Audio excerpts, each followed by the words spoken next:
following Liam Payne's death, fans are now petitioning for lawmakers to legislate to protect the mental health of artists in the music industry. They feel that Liam Payne died because he was not looked after properly in his years coming up in the music industry. Obviously, One Direction, all of these members of the band started out really young. They went on the X Factor, and for whatever reason, Simon Cowell decided to take them under his wing and make them the marketable sensation that they became. And they were obviously woefully unprepared for the amount of popularity they were about to reach. Over 47,000 people have signed a petition now calling for new legislation called Liam's Law to protect the mental health of artists in the music industry following Liam Payne's death. I know I joke a lot about change.org. This is in fact a change.org petition, which always changes things. And here the fan writes, "This petition has a profound place in my heart. From watching Liam on X Factor and becoming a Directioner, I feel as a fandom, we grew up together."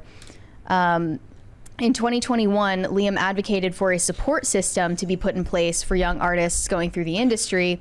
He spoke about his own struggles and the need for there to be care in place to safeguard artists' mental health. "Ultimately, I'm angry and saddened that the industry has let him down. I found myself needing to channel my emotions into something productive, and this is where I am. He wanted this, and I promised him I would do it. This is for him. This is just the beginning. We will fight for their justice and never give up." The entertainment industry, acclaimed for its glamour and stardom, is equally infamous for the enormous pressure it exerts on the mental health of artists. Resultant issues such as stress, anxiety, depression, substance misuse, and even suicide are alarmingly high. According to research, performers are 2 to 3 times more likely to suffer from these issues compared to the general population. In recent news of Liam Payne's tragic death, as many others, the entertainment industry needs to be held accountable and be responsible for the welfare of their artists. We seek to implore lawmakers to create legislation safeguarding the mental health of artists within the industry. Such a law would necessitate regular mental health checkups, adequate rest periods, and the presence of mental health professionals on set, including any ongoing support during their career. It will ensure healthier, safer, and more conducive working environments for artists to cultivate their talents, reducing psychological distress. This would include early interventions to protect and minimize before it's too late. Furthermore, the increasing rate of musicians who die before the age of 35 is concerning, so we need to act now. What do you think? Should the music industry be responsible for the welfare of its artists? No, don't do a shitload of drugs. He had like he had like 100 different drugs in his system. Have you ever? He had like pink cocaine and ketamine. Look, I've mentioned all kinds before, of stuff. Look, don't do a shitload of drugs. That's all there is to it. Don't do a shitload of drugs. The speedballs have killed many artists in the past. The pink cocaine with the ketamine and the methamphetamine, just don't do that. Yeah. Also, government overreach and intervention in industry like this never goes well and will lead to more problems than already exist there. Yeah.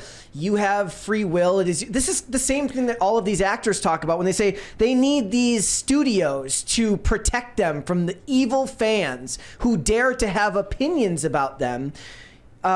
There's something to be said about the safety and the well-being of minors who enter this industry with parents that may not care about them or understand just how evil some of these corporations or the people within these corporations can be. That's one thing. But if we're talking about full-grown adults, I mean, I got more upset when this actress was like, these studios need to get us therapists. I'm like, you're an actress. Get yourself your own therapist. You can afford it. You can afford it. Well, I also worry if they implemented mandatory mental health checkups, what kind of professionals that would involve. Yeah. Are we talking about Harley Pasternaks? Yeah. I mean, these people are not to be trusted. And when you think about something like this, I can't imagine a way in which that person, first of all, it would be a studio-approved therapist. So who are they really working for? Are they working for the health and the well-being of the artist or the health and the well-being of the studio? Well, being a touring musician for many years, did you experience like this huge mental health crisis firsthand? No. Why not? Because... What made you the exception? Well, honestly, I think that partially is because I wasn't in, like, I didn't play music, and I don't play music because I want a party. There's a lot of people that go into the music industry because they want to party. A lot of people that go into learn to play in a band because they want to be popular with people. I got started playing extreme death metal. That doesn't make you popular. That makes you unpopular. So there's that. I think that my personal experience was not geared towards that kind of stuff. Not saying that there aren't a lot of dudes that do play extreme death metal or extreme metal that do drugs, or not saying there aren't a lot of dudes that play that kind of music that do drugs. There are plenty of them, and I've had plenty of opportunities to try just about anything that I wanted, but I just never was into it. Like, it was never my thing, so I never wanted to do a bunch of drugs. Thankfully, it wasn't, I didn't find the idea appealing. But yeah, like, look, man, if you don't do a ton of drugs, you're probably not going to die from doing a ton of drugs.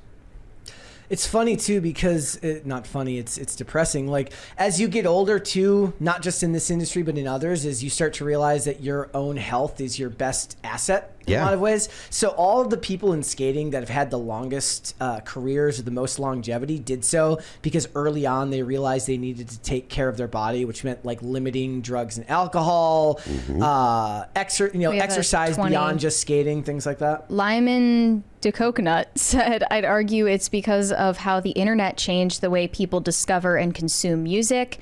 Minimalist genres like pop and rap thrive when people discover music through playlists generated based on what you already like. Yeah, so we actually had a topic one day where somebody asked, there was like a street interview, and a guy asked this person, like, what's your favorite, like, who's your favorite artist? And he said, like, I don't like artists, I just listen to playlists on Spotify. Yeah. And the street interviewer was mortified. Yeah, I can't imagine listening to music, not knowing what's coming next, and being like, whatever comes is just, I'm going to listen to it. Like, really? Like, I'm just going to passively consume this. No thanks. This is exactly how people today expect to solve all problems, though. Therapy. More regulation, more government oversight, more control consolidated down to people with no actual accountability. No, but it's not just that. People think that you can solve all problems with therapy. Yes, which we've had endless discussions about here, that they also believe that not only is it a magical fix for all problems, but it's the magical bit of restitution when you do something wrong. Oh, I'm sorry I did this awful thing. It's okay, I'm in therapy now. Therapy is the modern equivalent of going to confession in a lot of people's minds. Someone in the chat pointed out it's just a way to avoid engaging with the spiritual, which in a lot of cases is true. I also saw some people saying there's a double standard when it comes to male artists and female artists having mental health struggles. One said, oh, but when Chappell Roan cancels shows for her mental health, it's, oh, she isn't made for fame. So basically they're saying is the same. It's a double standard because Liam Payne was a straight white male and therefore his pain and struggles are being taken seriously. But when Chappell Roan says the same thing and she cancels shows for her mental health, she gets dragged for it. Well, the difference is Liam Payne actually died. In the previous example, Amy Winehouse happened prior to the current hyper focus on mental health that really, really is rampant nowadays. Yeah. But you're right about the drugs, Phil. They pointed out that the toxicology report has been released. Substances were in his system, a lot of things. So this says... Hold, please. He used the drug cocktail known as pink cocaine, a mix of, thank you, ketamine, methamphetamine, and ecstasy.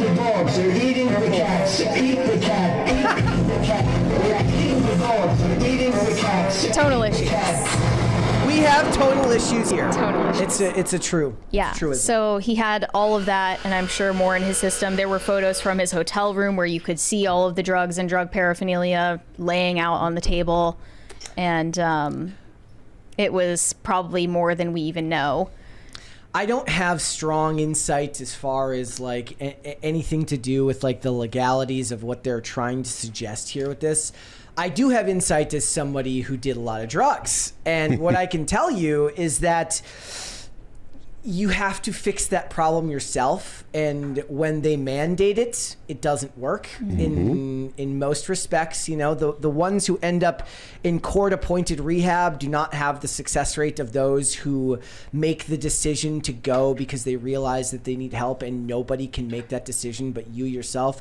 It cannot be mandated and fixed by a psychologist alone. It cannot be mandated by government oversight or the record label telling you to get help. It is something that you have to do on your own. And the only way to do that is to take responsibility for your own actions and to work towards, you know, making a better life for yourself. It's not easy. I'm not saying that this is an easy thing. I'm saying that what they're suggesting simply won't work. We have another 20 from Lyman to Coconut. Rock bands got popular for having a unique sound. This was great when people discovered music through radio stations that played every type of band, and people had to buy an album to listen to a bunch of similar songs. Yeah. Yeah, there was just more of a barrier to entry. There was also, there's something beautiful about the art of an actual great album that you can listen to the whole way through. I've mentioned several times, I said, I can listen to East 1999 Eternal by Bone Thugs-n-Harmony the whole way through, and I could probably sing most of the words unless it's, you know, Busy Bones part, which I probably can't, but the rest of it I probably can. And there's something beautiful about the entire album as it was conceived and executed, not just the songs individually. So, yes. This is just not a problem that can be fixed by government or other people. It is something that the artist has to do themselves. Now, that's not to say that what they have to do is in any way easy, because as you become more famous and all of these things that, you know, more people are relying on you, your challenges are extremely great, and then put that on top of that, the struggles that you have with your mental health and drugs, it can't be easy, but it's not a problem that other people can fix. You got to fix it yourself. Yeah, you can't stop someone who's spiraling and is okay with that. Thanks for watching. Listen to full episodes of Pop Culture Crisis on Spotify. Keep up with us on social media and make sure you subscribe and ring that bell so you never miss the show. Bye, guys.